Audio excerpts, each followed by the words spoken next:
அபு உபைதாவின் அதிரடியான மிரட்டலான அறிவிப்பும் கான் யூனிஸ் பிரதேசத்திலும் ஜபலியா பிரதேசத்திலும் உச்ச தாக்குதல்களை மேற்கொண்டு வரும் பலஸ்தீனிய போராளிகளும் ஈரானின் அணுசக்தி தளங்களை இலக்கு வைத்து அமெரிக்காவும் இஸ்ரேலும் உச்ச வான்வழி தாக்குதல்களை மேற்கொண்டாலும் ஈரானினுடைய அணுசக்தி தளங்களை அழிக்க முடியாதா? ஈரானின் சுரங்கப்பாதைகளில் நிரம்பி வழியும் பாலிஸ்டிக் ஏவுகணைகளும் ஈரானுக்கு எதிராக ஐரோப்பிய நாடுகளின் அடுத்த கட்ட நகர்வுகளும் தடுத்து நிறுத்தப்பட்ட ஹிஸ்புல்லா இராணுவத்தின் ஆயுத பரிமாற்றமும் ஈராக்கிலே அமைக்கப்பட போகும் அணுசக்தி தளங்களும்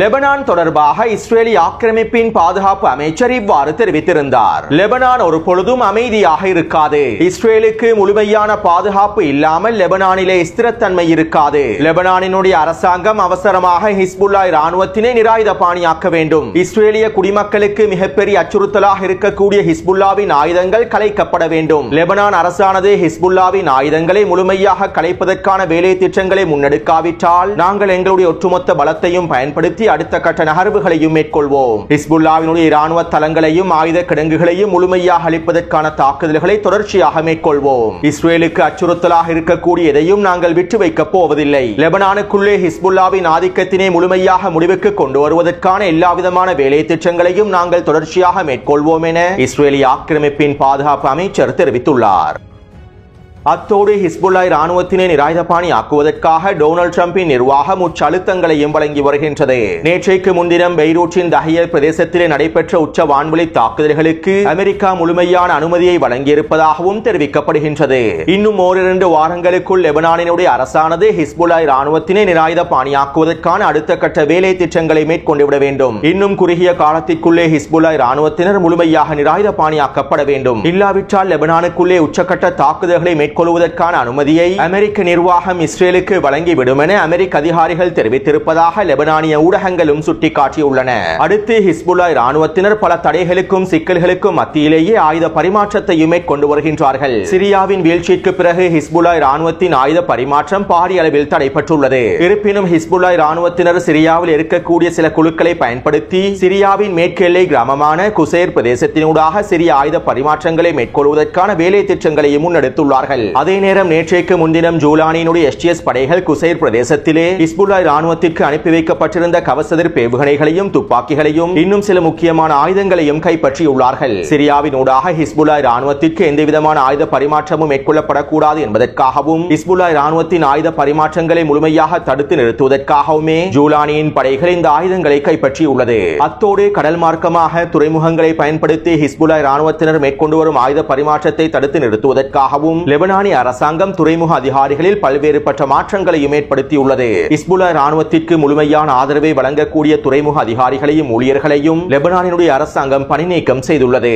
எப்படியாவது ஹிஸ்புல்லா இராணுவத்தின் ஆயுத பரிமாற்றத்தினை முழுமையாக தடுத்து நிறுத்த வேண்டும் என்பதற்காகவே லெபனானிய அரசாங்கமும் இவ்வாறான வேலை திட்டங்களை மேற்கொண்டு வருவதாகவும் தெரிவிக்கப்படுகின்றது.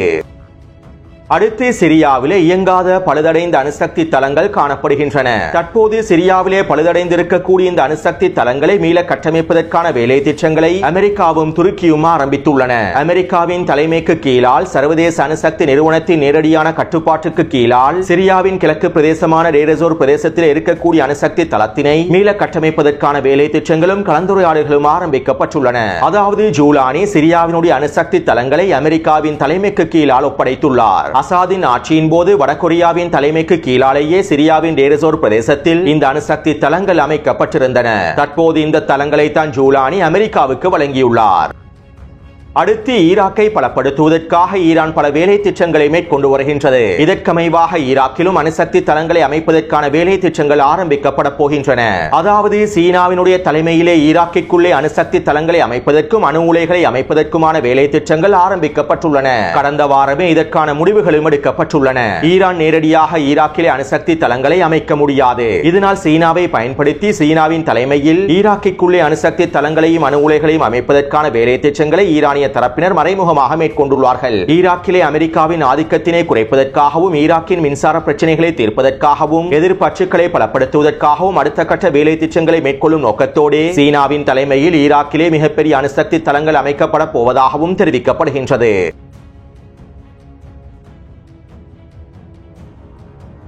ஈரான் கடந்த 2 வாரமாக நீண்ட தூர பாலிஸ்டிக் ஏவுகணைகளில் அதிகமானவற்றை ஈராக்கை நோக்கி நகர்த்தி வருகின்றது என உளவு தகவல்கள் கிடைக்க பெற்றிருப்பதாக அமெரிக்க ஊடகங்கள் தொடர்ச்சியாக செய்திகளை வெளியிட்டு வருகின்றன. அமெரிக்காவுக்கும் ஈரானுக்கும் இடையிலான மறைமுகமான பேச்சுவார்த்தைகள் தோல்வியை நோக்கி நகர்ந்து கொண்டிருக்கக்கூடிய வேளையிலேயே நீண்ட தூர மற்றும் நடுத்தர ஹைப்பர்சோனிக் பாலிஸ்டிக் ஏவுகணைகளில் அதிகமானவற்றை ஈரான் ஈராக்கை நோக்கி நகர்த்தி வருவதாகவே தெரிவிக்கப்படுகின்றது. ஈராக்கிலிருந்து இஸ்ரேலி ஆக்கிரமிப்பு இலக்கு வைத்து தாக்குதல்களை மேற்கொள்வதற்காகவும் ஈராக்கில் இருக்கக்கூடிய எதிர்ப்பு அச்சுக்களையும் ஈராக்கிய ராணுவத்தையும் பலப்படுத்துவதற்காகவுமே ஈரான் கடந்த 2 வாரமாக இவ்வாறான வேலை திட்டங்களை முன்னெடுத்து வருவதாக அமெரிக்காவின் வால் ஸ்ட்ரீட் ஜேர்னல் ஊடகம் செய்திகளை வெளியிட்டுள்ளது. அது மட்டுமல்லாமல் ஈரான் அவசரமாக அதிகளவான பாலிஸ்டிக் ஏவுகணைகளை உற்பத்தி செய்வதற்காக சீனாவிடமிருந்து அதற்கு தேவையான அதிகளவான மூலப்பொருட்களை டொன் கணக்கில் வாங்கி இருப்பதாகவும் இவை தொடர்பான உளவு தகவல்கள் உறுதி செய்யப்பட்டிருப்பதாகவும் தெரிவிக்கப்படுகின்றது. இன்னும் 1-2 வாரங்களுக்குள் பாலிஸ்டிக் ஏவுகணைகளை உற்பத்தி செய்யக்கூடிய மிக முக்கியமான மூலக்கூறுகள் சீனாவில் இருந்து ஈரானை வந்தடையும் என்றும் தெரிவிக்கப்படுகின்றது. அதிகளவான நாடுகளில் சிகரெட் உற்பத்தி செய்யப்படுவதை போன்று ஈரானிலே பாலிஸ்டிக் ஏவுகணைகள் உற்பத்தி செய்யப்படுகின்றன. ஈரான் முழுவதும் நூற்றுக்கணக்கான பாலிஸ்டிக் ஏவுகணை உற்பத்தி தளங்கள் காணப்படுகின்றன. மேலும் இந்த பாலிஸ்டிக் ஏவுகணைகளை களஞ்சியப்படுத்தி வைப்பதற்காக நூற்றுக்கணக்கான சுரங்கப்பாதைகளும் காணப்படுகின்றன. மேலும் இந்த சுரங்கப்பாதைகள் முழுவதும் பாலிஸ்டிக் ஏவுகணைகள் நிரம்பி வழிவதனால் நிலத்திற்கு மேலேயும் பாலிஸ்டிக் ஏவுகணைகளை ஈரான் களஞ்சியப்படுத்தி வைத்துள்ளது.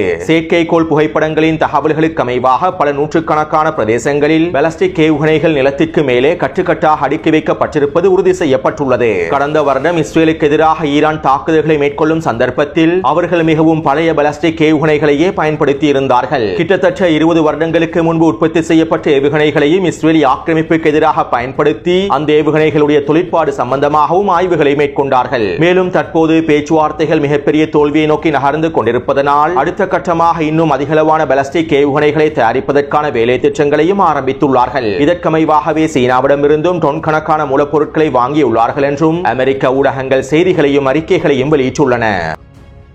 அடுத்து நேற்றிரவு டொனால்ட் ட்ரம்ப் ஈரான் தொடர்பாக இவ்வாறு தெரிவித்தார். அவர்கள் யுரேனியத்தினை ஒரு பொழுதும் செறிவூட்ட மாட்டார்கள். நாங்கள் யுரேனியம் செறிவூட்டுவதற்கான அனுமதியை ஒரு பொழுதும் வழங்கப் போவதில்லை. இதையும் மீறி அவர்கள் யுரேனியம் செறிவூட்டலை தொடர்ந்தால் நாங்கள் வேறு வழியில் அதற்கான முடிவுகளை தீர்மானிப்போம். மேலும் ஈரானுக்கு எதிராக வேறு வழியில் முடிவுகளை எடுப்பதற்கு நாங்கள் விரும்பவில்லை. இருப்பினும் எங்களுக்கு இதற்கு பிறகு வேறு வழி இல்லை. ஈரான் ஒரு பொழுதும் யுரேனியம் செறிவூட்டலை தொடராது என்பது எங்களுடைய இறுதி முடிவாகும் என டொனால்ட் ட்ரம்ப் ஊடகங்களிடம் தெரிவித்திருந்தார். அத்தோடு இந்த வாரம் அமெரிக்காவுக்கும் ஈரானுக்கும் இடையிலே மறைமுக பேச்சுவார்த்தைகள் எதுவும் நடைபெறாது என ஓமானிய மத்தியஸ்தர்கள் அறிவித்துள்ளார்கள். மேலும் இதற்கு பிறகு அமெரிக்காவுக்கும் ஈரானுக்கும் இடையிலே பேச்சுவார்த்தைகள் மேற்கொள்ளப்படுவதற்கான எந்தவிதமான கலந்துரையாடல்கள் மேற்கொள்ளப்படவில்லை என்றும் ஓமானிய தரப்பினர் தெரிவித்திருப்பதாக ஊடகங்கள் குறிப்பிட்டுள்ளன.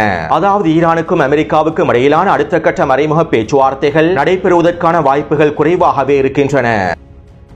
அத்தோடு இப்படியான நிலைமையில் இன்னும் 3 தினங்களுக்குள் ஈரானினுடைய அணுசக்தி திட்டங்கள் தொடர்பாக வியன்னாவிலே சில முக்கியமான கலந்துரையாடல்களை மேற்கொள்ளப் போகின்றது. 2015ஆம் ஆண்டு ஈரானோடு மேற்கொள்ளப்பட்டிருந்த JCPOA ஒப்பந்தம் தொடர்பாகவே இந்த கலந்துரையாடல்கள் மேற்கொள்ளப்பட போவதாகவும் தெரிவிக்கப்படுகின்றது. 2015ஆம் ஆண்டு ஈரானோடு மேற்கொள்ளப்பட்ட JCPOA ஒப்பந்தத்திலிருந்து 2018ஆம் ஆண்டு டொனால்ட் ட்ரம்பின் நிர்வாகம் முழுமையாக வெளியேறியது. ஈரான் குறித்த ஒப்பந்தத்திற்கு முழுமையான கட்டுப்பாட்டை தெரிவித்திருந்த போதிலும் டொனால்ட் ட்ரம்பின் நிர்வாகமே 2018ஆம் ஆண்டு குறித்த ஒப்பந்தத்திலிருந்து வெளியேறியது. எனவே இப்படியான நிலைமையில் தற்போது ஐரோப்பா சர்வதேச அணுசக்தி நிறுவனத்தினை பயன்படுத்தி ஈரானினுடைய இந்த JCPOA ஒப்பந்தத்தினை கேள்விக்குட்படுத்தி அடுத்த கட்ட நகர்வுகளை மேற்கொள்வதற்கான திட்டங்களை மேற்கொண்டுள்ளார்கள். நெட்டன்யாகுவுக்கு முழுமையான ஆதரவை வழங்கும் நோக்கத்தோடு பிரான்சும் பிரித்தானியாவும் ஜெர்மனியும் இன்னும் 3 தினங்களுக்குள்ளே சர்வதேச அணுசக்தி நிறுவனத்தினை பயன்படுத்தி இவை தொடர்பான கலந்துரையாடல்களையும் மேற்கொள்ளப் போகின்றார்கள். அத்தோடு ஈரானின் JCPOA ஒப்பந்தத்தை கேள்விக்குட்படுத்துவதன் மூலமாகவும் இவை தொடர்பான நிலைப்பாடுகளை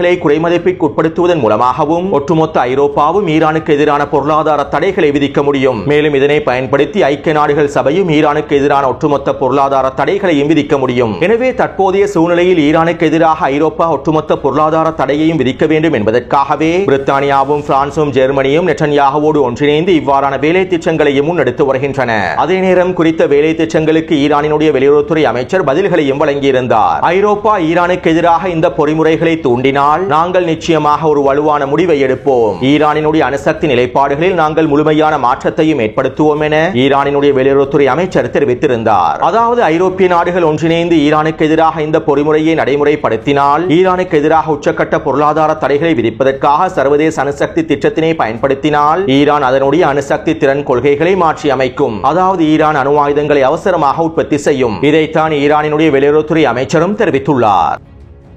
அடுத்து நேற்றிரவு சர்வதேச அணுசக்தி நிறுவனத்தினுடைய தலைவர் குரோசி இவ்வாறு தெரிவித்திருந்தார். ஈரானுக்கும் அமெரிக்காவுக்கும் இடையிலான மறைமுக பேச்சுவார்த்தைகள் தொடர்பாக நான் எச்சரிக்கையாகவே இருக்கின்றேன். ஈரானினுடைய அணுசக்தி தளங்களை அழிப்பது அவ்வளவு இலகுவான விடயமல்ல.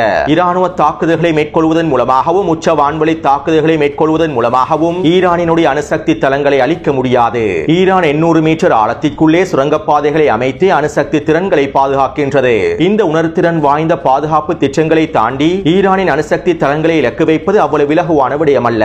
அமெரிக்காவும் இஸ்ரேலும் ஒன்றிணைந்து வான்வழி தாக்குதல்களை மேற்கொண்டு ஈரானின் அணுசக்தி தளங்களை அழிக்க முடியாது. அதே நேரம் இந்த அணுசக்தி தளங்கள் மீதான தாக்குதலை தொடர்ந்து ஈரான் அவசரமாக அணு ஆயுதத்தினை உருவாக்கிவிட முடியும். ஈரானின் அணுசக்தி தளங்கள் மீதான தாக்குதல்கள் வெற்றி பெறுவதற்கு முன்பே ஈரான் அணு ஆயுதங்களை விரைவாக உற்பத்தி செய்துவிடும். மேலும் பேச்சுவார்த்தைகள் மூலமாக ஈரானின் யுரேனியம் செறிவூட்டலை பூஜ்ஜியமாக்குவது ஒரு சிறந்த விடயமாகவே அமைந்திருக்கும் என சர்வதேச அணுசக்தி நிறுவனத்தினுடைய தலைவர் தெரிவித்துள்ளார். இதைத் தொடர்ந்து ஈரானின் அணுசக்தி அமைப்பினுடைய முன்னாள் தலைவர் அப்பாசி அவர்கள் இவ்வாறு தெரிவித்திருந்தார். 20 ஆண்டுகளுக்கு முன்பே அணு ஆயுதங்களை உற்பத்தி செய்வதற்கான எல்லாவிதமான திறன்களையும் நாங்கள் அடைந்து விட்டோம். இருப்பினும் அணு ஆயுதங்களை உற்பத்தி செய்வதற்கான அனுமதி எங்களுக்கு வழங்கப்படவில்லை. இன்றைய தினம் அனுமதி வழங்கப்பட்டாலும் நாங்கள் அடுத்த கட்டமே அணு ஆயுதங்களை உற்பத்தி செய்து விடுவோம். அமெரிக்காவும் இஸ்ரேலிய ஆக்கிரமிப்பும் ஒன்றிணைந்து எங்களுடைய அணுசக்தி தளங்களை இலக்கு வைத்து உச்ச வான்வழி தாக்குதல்களை மேற்கொண்டாலும் எங்களுடைய அணு ஆயுத திறன்களை ஒருபொழுதும் அவர்களால் அழிக்கவே முடியாது. ஈரானின் அணுசக்தி தளங்கள் மீதான தாக்குதல்கள் ஆரம்பிக்கப்பட்டு ஒரு வாரத்திற்குள்ளேயே நாங்கள் எங்களுக்கு தேவையான முக்கியமான அணுகுண்டுகளை தயாரித்து விடுவோம். அமெரிக்காவினதும் இஸ்ரேலிய ஆக்கிரமிப்பினதும் வான்வழி தாக்குதல்கள்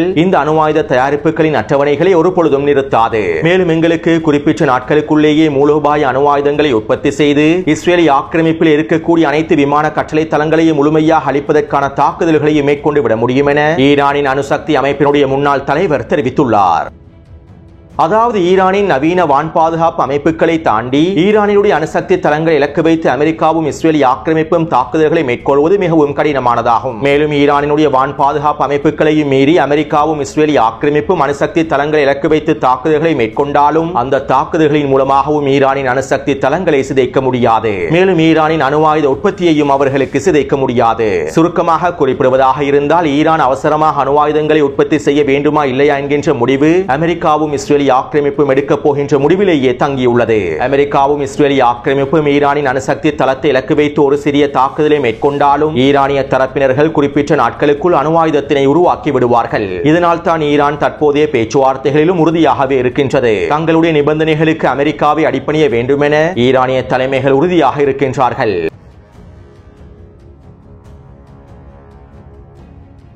எங்களுடைய போராளிகள் தீர்க்கதரிசிகளின் வாரிசுகள் டேவிடின் கற்களை பயன்படுத்தி கிதியோனின் ரதங்களை தொடர்ச்சியாக எரித்து வருகின்றார்கள். திமிர் பிடித்த ஆக்கிரமிப்பின் கொடுங்கோன்மையை அழித்து வெற்றியை வீரத்துடன் பதிவு செய்து வருகின்றார்கள். எங்களுடைய போராளிகள் காசாவிலே வீர காவியங்களை உருவாக்கி வருகின்றார்கள். கான் யூனிஸ் மற்றும் ஜபலியா பிரதேசத்திலே எங்களுடைய போராளிகள் மேற்கொண்டு வரக்கூடிய தாக்குதல்கள் ஆக்கிரமிப்புக்கு மிகப்பெரிய இழப்புகளை ஏற்படுத்தியுள்ளன.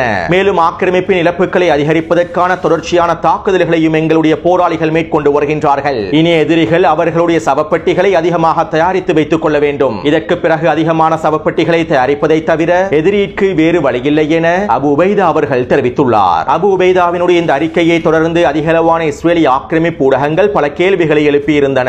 ஏன் இன்னும் இஸ்ரேலிய ராணுவத்தினால் அபு உபைதாவை படுகொலை செய்ய முடியவில்லை? அபு உபைதா இவ்வளவு நாளாக எவ்வாறு உயிரோடு இருக்கின்றார்? ஹமாஸினுடைய மிக முக்கியமான ஊடக பேச்சாளரான அபு உபைதாவை ஏன் இஸ்ரேலிய ராணுவத்தினால் இன்னும் அழிக்க முடியவில்லை என இஸ்ரேலிய ஆக்கிரமிப்பு ஊடகங்கள் பல கேள்விகளை எழுப்பியுள்ளன. அத்தோடு அல்கசாம் படையினரும் ஒரு வாசகம் ஒன்றை வெளியிட்டிருந்தார்கள். நாங்கள் வில்லாளர்களின் மலையிலேயே இருப்போம், உங்களுடைய நிலைகளை ஒரு பொழுதும் விட்டு விடாதீர்கள் என்று கூறிய நபியின் குரல்கள் எங்களுக்கு எதிரொலிக்கின்றன. ஒரு பொழுதும் நாங்கள் எங்களுடைய நிலைகளை விட்டுவிடப் போவதில்லை. எந்த ஒரு சூழ்நிலையிலும் நாங்கள் மலையிலிருந்து கீழே இறங்கப் போவதில்லை என அல்கசாம் படையினர் குறித்த வாசகத்திலே தெரிவித்திருந்தார்கள். அத்தோடு முதல் தடவையாக அபு உபைதா அவர்களும் அல்கசாம் படையினரும் அரேபிய மக்களுக்கு பெருநாள் வாழ்த்துக்களை தெரிவிக்கவில்லை என அல் குதுஸ் ஊடகத்தினுடைய இராணுவ ஆய்வாளர்கள் சிப்பாய்கள் கருத்துக்களை வெளியிட்டுள்ளார்கள். முதல் முறையாக பெருநாள் வாழ்த்துக்களை தெரிவிக்காமல் பெருநாள் தினத்திலே பலஸ்தீனிய எதிர்ப்பு குழுக்கள் போரினுடைய அடுத்த கட்டத்தை நோக்கி நகர்வதாக அறிவித்துள்ளார்கள் என்றும் அல்-குத்ஸ் ஊடகத்தினுடைய இராணுவ ஆய்வாளர்கள் சுட்டிக்காட்டியுள்ளார்கள். அடுத்து கடந்த 24 மணி நேரமாக இஸ்ரேலிய ஆக்கிரமிப்பு காசாவிலே மேற்கொண்டிருக்கக்கூடிய வான்வழி தாக்குதல்களில் 30க்கும் அதிகமான பலஸ்தீனிய மக்கள் இனப்படுகொலை செய்யப்பட்டுள்ளார்கள். அதேபோன்று பலஸ்தீனிய போராளிகளும் குறித்த பிரதேசங்களிலே உச்ச தாக்குதல்களை மேற்கொண்டு வருகின்றார்கள். இதற்கமைவாக அல்-குத்ஸ் படையினர் கான் யூனிஸின் தென்கிழக்கு பிரதேசத்திலே இஸ்ரேலிய ஆக்கிரமிப்பு ராணுவத்தினால் அமைக்கப்பட்டுக் கொண்டிருந்த கட்டளை தளத்தினை இலக்கு வைத்து மோட்டார் குண்டு தாக்குதல்களை மேற்கொண்டுள்ளார்கள். இந்த தாக்குதலிலே குறித்த கட்டளை தளமானது முழுமையாக தரைமட்டமாக்கப்பட்டிருப்பதாகவும் ஆக்கிரமிப்பு ராணுவம் குறித்த பிரதேசத்திலிருந்து தெரித்து ஓடியிருப்பதாகவும் தெரிவிக்கப்படுகின்றது. இந்த தாக்குதல்களை தொடர்ந்து அல்-குத்ஸ் படையினர் அல்-கராரா பிரதேசத்தில் பாக் வெடிகுண்டை பயன்படுத்தி ட்ரூப்ஸ் கேரியர் வாகனம் ஒன்றை வெடிக்கச் செய்துள்ளார்கள். அடுத்து அல்-அக்ஸா படையினர் கான் யூனிஸின் கிழக்கு பிரதேசத்திலே மேற்கொண்ட தொடர்ச்சியான மோட்டார் குண்டு தாக்குதல்களில் 2 ஜீப் வண்டிகள் முழுமையாக அழிக்கப்பட்டுள்ளன. இந்த ஜீப் வண்டிகளிலே பயணித்த 8க்கும் அதிகமான சிப்பாய்களும் மொத்தமாக தட்டி தூக்கப்பட்டுள்ளார்கள். அடுத்து முஜாஹிதீன் படைப்பிரிவினர் கான் யூனிஸின் கிழக்கு பிரதேசத்திலே டிபிஜி மற்றும் ஆர்பிஜி ஏவுகணைகளை பயன்படுத்தி 2 புல்டோசர் வண்டிகளையும் அதற்கு அருகாமையில் இருக்கக்கூடிய ஆக்கிரமிப்பு சிப்பாய்களையும் கொத்தாக அளித்துள்ளார்கள். அத்தோடு இன்று காலையிலிருந்து கான் யூனிஸின் கிழக்கு பிரதேசத்திலும் ஜபலியாவின் கிழக்கு பிரதேசத்திலும் பலஸ்தீனிய போராளிகள் 5க்கும் அதிகமான சிக்கலான தாக்குதல்களை மேற்கொண்டிருப்பதாகவும் தெரிவிக்கப்படுகின்றது. இன்று காலை மாத்திரம் குறித்த பிரதேசங்களில் இருந்து 8க்கும் அதிகமான ஹெலிகாப்டர்கள் கொல்லப்பட்ட படுகாயமடைந்த சிப்பாய்களை அள்ளிச் சென்றிருப்பதாகவும் தெரிவிக்கப்படுகின்றது. அதே நேரம் குறித்த தாக்குதல்கள் தொடர்பாக பலஸ்தீனிய போராளிகள் இன்னும் உத்தியோகபூர்வமான தகவல்களை வெளியிடவில்லை. எனவே நேற்று மாலை 6 மணியிலிருந்து இன்று மாலை 6 மணி வரையில் கிடைக்கப்பெற்றிருக்கக்கூடிய தகவல்களுக்கு அமைவாக ஒரு ட்ரூப்ஸ் கேரியர் வாகனமும் 2 ஜீப் வண்டிகளும் 2 புல்டோசர் வண்டிகளும் 25க்கும் அதிகமான சிப்பாய்களும் மொத்தமாக அளிக்கப்பட்டுள்ளார்கள். அத்தோடு இந்த காணொளி தொடர்பான கருத்துக்களை பதிவிடுங்கள். தொடர்ந்தும் என்னுடன் இணைந்திருங்கள். நன்றி, வணக்கம்.